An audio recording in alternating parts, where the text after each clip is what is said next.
오늘은 우리 주님께서 부활하신 참 기쁜 날입니다. 저는 오늘 이 기쁜 날 한 가지 질문으로 제 설교를 열고자 합니다. 그것은 주님은 왜 부활하셨는가 하는 것입니다. 좀 더 구체적으로 말씀드리면 주님은 자신을 위해서 부활하셨을까요? 아니면 저와 여러분을 위해서, 우리를 위해 부활하셨을까요? 오늘 부활주일은 주님을 위한 것입니까? 아니면 우리를 위한 것입니까? 그 해답은 예수님이 이 땅에 오셔서 한 모든 일들에 이미 나타나 있습니다. 주님이 이 땅에서 행하신 모든 일들은 다 우리를 위한 것이었어요. 그분은 우리를 위해 이 땅에 인간의 몸을 입고 태어나셨고 저와 여러분을 위해 우리가 아는 대로 십자가에서 죽으셨습니다. 여러분, 그러므로 부활도 마찬가지예요. 주님은 자신을 위해서가 아니라 저와 여러분을 위해 부활하신 것입니다. 그러면 여러분, 주님이 자신의 부활을 통해 우리에게 하시기 원하셨던 그 일이 무엇일까요? 그것은 바로 저와 여러분의 부활을 보증하는 거예요. 보증하는 거예요. 예수님의 부활이 왜 중요합니까? 그 이유는 예수님의 부활이 저와 여러분의 부활을 확정하기 때문이에요. 역사적으로 우리 기독교 신앙은 많은 공격을 받아왔어요. 그중 가장 심하게 공격받았던 것은 다름 아닌 부활이었습니다. 초대교회 시절에도 이 공격이 얼마나 심했던지 그 사회의 흐름에 편성해서 고린도 교회 안에도 성도들 가운데 부활을 의심하는 자들이 생겨나기 시작했습니다. 그런데 그 의심은 예수님의 부활이 아니라 믿는 자들의 부활이었어요. 예수님의 부활은 그들이 감히 드러내놓고 공격하지 못했습니다. 왜냐하면 증거와 증인들이 너무나 많았기 때문이에요. 고린도서 15장 4절에서 바울은 그래서 이렇게 말합니다. 장사 지낸 바 되었다가 성경대로 사흘 만에 다시 살아나사 게바 베드로에게 보이시고 그 후에 12제자에게와 그 후에 500여 형제에게 일시에 보이셨나니 그 중에 지금까지 대다수는 살아있고, 예수님의 부활을 직접 목격한 자들이 수백 명이나 되었고 그 500명이 넘는 사람 가운데 대다수가 그 당시에 살아있었어요. 그러니 무슨 수로 예수님의 부활을 부인할 수 있단 말입니까? 그렇게 많은 목격자가 있는데. 그래서 이제 그들은 예수님의 부활을 부인하지 못하지만 무엇을 부인하는가? 믿는 자들의 부활을 의심하기 시작했어요. 그래, 예수님의 부활은 우리가 인정한다. 그분은 하나님이시라고 하니까. 그러나 어떻게 우리 같은 인간이 부활할 수 있단 말이냐? 그건 말도 안 돼. 그래서 고린도 교회 성도들 가운데서 예수님의 부활을 믿는데 자신의 부활을 의심하는 자들이, 흔들리는 자들이 생겨나기 시작했어요. 여러분, 오늘도 마찬가지예요. 신기하게 오늘 교회 안에도 예수님의 부활을 믿는 사람들이 많아요. 그러나 자신의 부활을 확신하지 못하는 자들이 생각보다 많습니다. 이 시간 한번 질문해 보세요. 당신은 정말 당신이 장차 부활할 것을 100% 믿습니까? 단순히 죽어 내 영혼이 천국 가는 것 말고 장차 당신이 새로운 육체를 가지고 예수님이 육체를 가지고 부활하셨듯이 새 몸을 받아 부활하여 영원히 살 것을 정말로 확신합니까?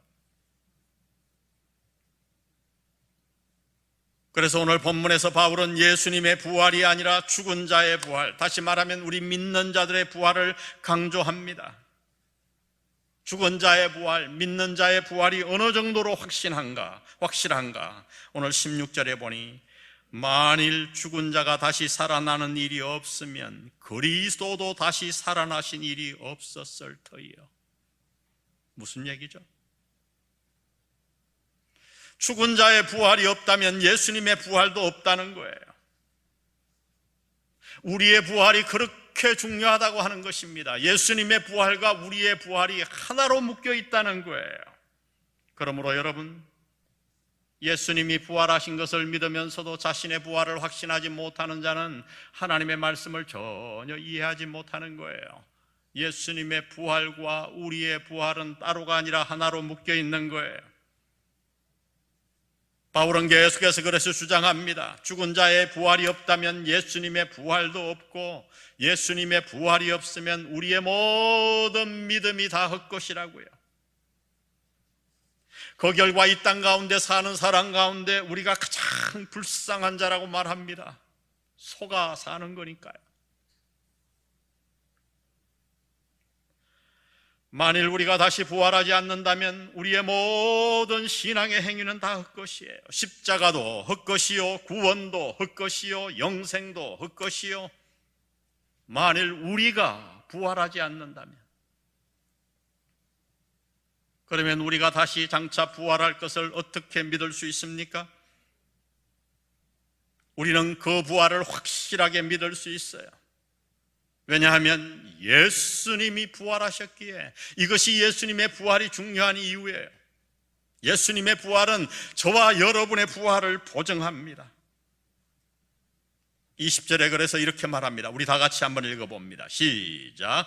그러나 이제 그리스도께서 죽은 자 가운데서 다시 살아나사 잠자는 자들의 첫 열매가 되셨도다. 농부에게 있어서 첫 열매는 대단히 중요해요. 첫 열매는 많이 열리지 않아요. 그러나 중요해요. 왜? 그 열매가 열린 것을 보니 이제 다음 해부터 열매가 열릴 것을 아니까, 확증하니까, 첫 열매는 그 나무에서 장차 계속해서 열매가 열릴 것을 보증하니까. 예수님이 왜 부활하셨는가? 첫 열매가 되셔서 우리의 부활을 보증하는 첫 열매가 되시려고. 예수님이 첫 열매가 되셔서 부활하셨으니 그러므로 우리도 장차 부활할 줄 믿습니다. 이것이 예수님의 부활이 중요한 이유예요. 그러면 장차 우리가 할 부활은 어떤 것일까요? 바울은 이 부활을 35절 이후에서 자세히 설명합니다. 부활은 쉽게 말하면 육체를 가지고 있어도 다시 죽지 않는 육체로 새롭게 태어나는 거예요. 분명히 육체는 육체인데 병들지 않아요. 절대 늙지 않아요. 죄하지 않아요. 죄를 씻고 싶은 마음도 없어요. 바울은 이 새로 받을 우리의 육체, 부활할 육체를 고린도후서 5장에서 장막과 집으로 비유합니다. 비유 안에 모든 핵심이 들어있어요.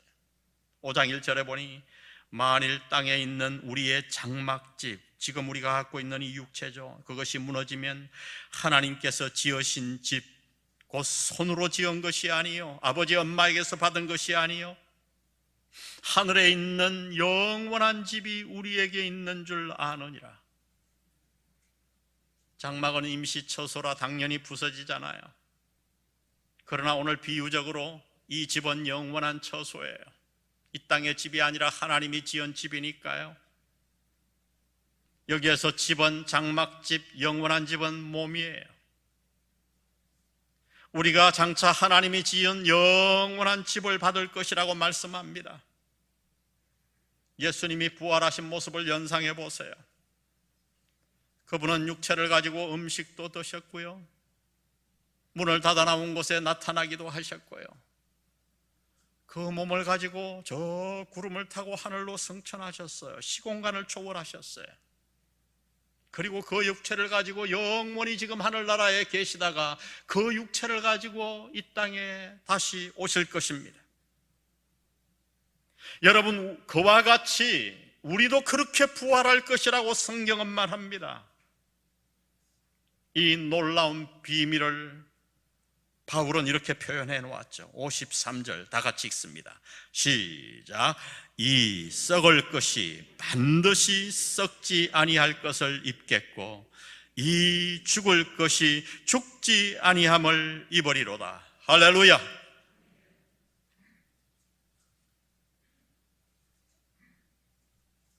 우리에게 가장 슬픈 사건은 무엇인가요? 죽음이죠. 죽음이죠. 죽음은 이 땅에서의 우리의 모든 것을 무효화해요.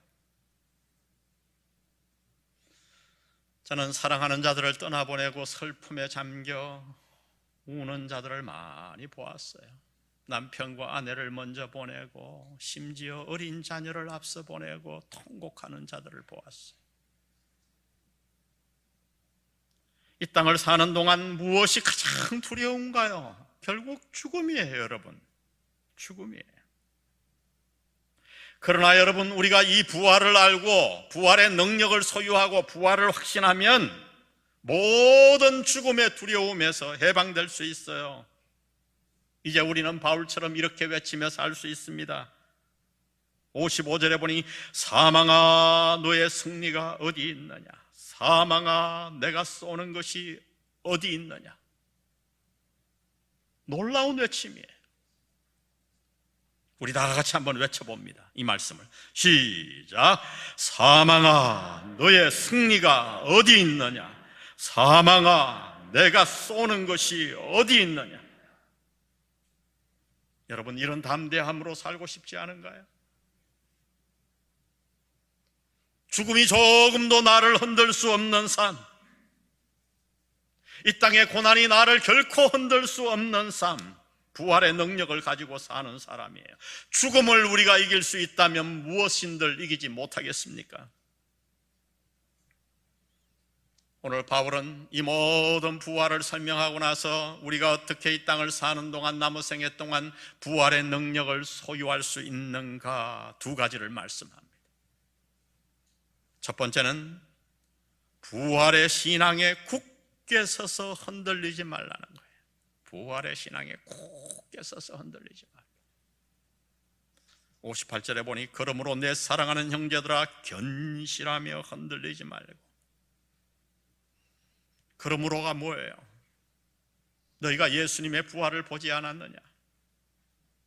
그 예수님의 부활이 너희의 부활을 100% 보증하는 것을 내가 설명하지 않았느냐? 그러므로 흔들리지 말아라. 병 때문에 흔들리지 말고, 사업 때문에 흔들리지 말고, 코로나 때문에 흔들리지 말고, 자녀 문제 때문에 흔들리지 말고, 돈 때문에 흔들리지 마라. 이 세상은 우리를 흔들어요. 자꾸 의심을 불어넣어줘요. 그럴 때 우리는 어떻게 해야 되는가? 견실하게 굳게 서야 합니다. 여러분, 여행 가서 텐트가 떨어지고 점점 낡아지는 것은 너무 당연하잖아요. 그러나 우리는 그 떨어지는 텐트를 보고 통곡할 필요가 없어요. 우리의 몸이 늙는 것을 보고 슬퍼할 필요가 없어요. 왜요? 여행이 끝나면 장차 집에 돌아갈 거니까. 저 천국에 우리를 위해 예비하신 하나님이 지으신 새로운 몸이 기다리니까 흔들리지 마세요. 절대 흔들리지 마세요. 우리는 참 감사하게 우리 박경호 목사님을 통해서 이 말씀을 삶에서 보고 있어요. 일도 흔들림이 없어요. 일도 흔들림이 없어요. 그래요. 이게 믿음이에요. 두 번째, 우리가 부활의 능력을 소유하려면 어떻게 해야 되는가? 항상 주의 일에 힘쓰라고 말씀합니다. 58절 후반절에 보니 항상 주의 일에 더욱 힘쓰는 자들이 되라. 이는 너희 수고가 주 안에서 헛되지 않은 줄 알미니라. 부활의 능력을 정말 체험하고 싶은가요? 흔들리지 않고 살고 싶은가요? 주님은 비결을 이렇게 말합니다. 항상 주의 일에 힘쓰며 살라고요. 그게 흔들리지 않는 비결이에요.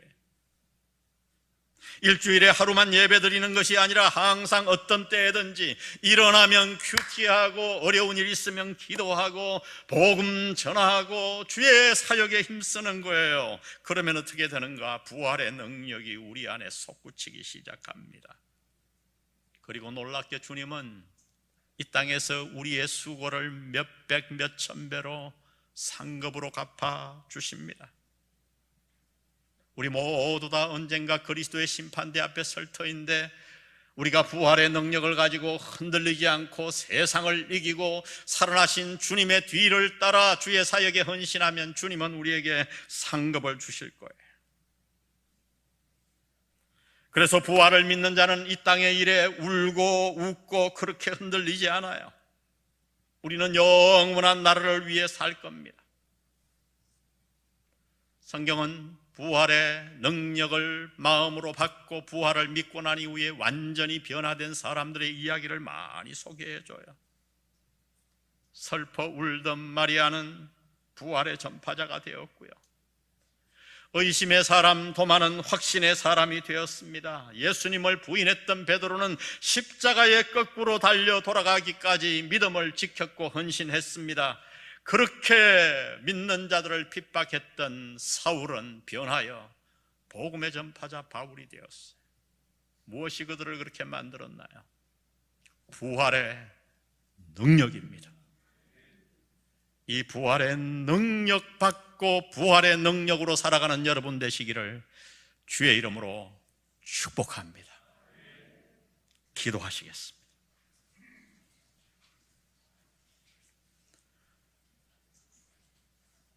하나님 아버지, 우리에게 부활에 대해 가르쳐 주셔서 감사합니다. 오늘 이 예배가 하나의 종교의식이 되지 않게 하시고 하늘로부터 내려오는 부활의 능력을 받고 돌아가는 하나님 앞에 살아있는 예배되게 하옵소서. 그동안 혹시 속아서 흔들리며 살아온 자들이 있다면 주여 오늘 부활의 능력으로 마리아와 도마와 베드로와 바울과 같이 새로운 삶을 살게 도와주옵소서. 성가대가 찬양할 때 우리의 마음이 뜨거워지게 하시고 성령과 더불어 찬양하며 우리 안에 부활의 능력을 강하게 받고 부활의 능력으로 사는 결단이 일어나게 하옵소서. 예수님의 이름으로 기도합니다.